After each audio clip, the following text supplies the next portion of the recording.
കളിക്കളത്തിലെ പരിക്കുകളെ ഇനി പേടിക്കേണ്ട. എല്ലാവിധ സ്പോർട്സ് ഇഞ്ചുറികൾക്കുമുള്ള സമഗ്ര പരിഹാരം ഇവിടെയുണ്ട്. ABC orthopaedic hospital, near Kairali theatre, Calicut road, Manjeri. യുവതിയെ ലോഡ്ജിൽ കൊണ്ടുപോയി മദ്യം നൽകി ലൈംഗിക പീഡനത്തിന് വിധേയയാക്കിയെന്ന പരാതിയിൽ ഒരാളെ മഞ്ചേരി പോലീസ് അറസ്റ്റ് ചെയ്തു. താനൂർ ഒഴൂർ ഇല്ലത്തുപറമ്പിൽ ഷിഹാബിനെയാണ് Manjeri police inspector KM Bineesh arrest ചെയ്തത്. വണ്ടൂർ സ്വദേശിനിയായ 18-കാരിയുടെ പരാതിയിലാണ് അറസ്റ്റ്.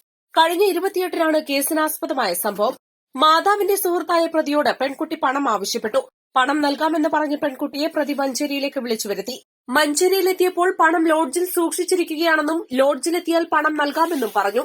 ലോഡ്ജിലെത്തിയ പെൺകുട്ടിക്ക് മദ്യം നൽകിയ പ്രതി ലൈംഗികമായി പീഡിപ്പിച്ചുവെന്നാണ് കേസ്. സംഭവശേഷം വണ്ടൂരിൽ ചികിത്സ തേടിയ യുവതി ആശുപത്രിയിൽ നിന്നും പോലീസിനെ വിവരമറിയിക്കുകയായിരുന്നു. പെൺകുട്ടിയുടെ സഹായത്തോടെ തന്ത്രപരമായി ഫോണിൽ വിളിച്ചുവരുത്തിയാണ് പോലീസ് പ്രതിയെ പിടികൂടിയത്. അറസ്റ്റിലായ പ്രതിക്കെതിരെ വിവിധ സ്റ്റേഷനുകളിലായി 5ഓളം കേസുകൾ നിലവിലുള്ളതായി പോലീസ് പറഞ്ഞു. പ്രതിയെ Manjeri judicial first class magistrate കോടതി 14 ദിവസത്തേക്ക് റിമാൻഡ് ചെയ്തു. East live, Manjeri.